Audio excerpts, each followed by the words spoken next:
Hey, I'm Sarah, and I was just sent this really nice heavy-duty cutting board. It's actually double-sided.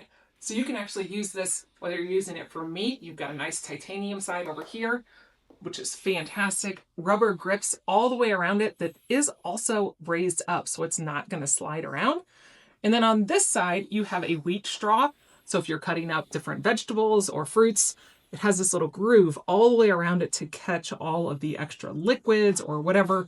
Cutting up watermelon, we all know how dirty that can get. That'll catch all of that. And a little zester over here. So you've got some lemon or whatever you want to get some zest. You've got that right there. It does have this nice handle, so it allows you to grab it, easily pick it up, or you could hang it up if you want to hang it.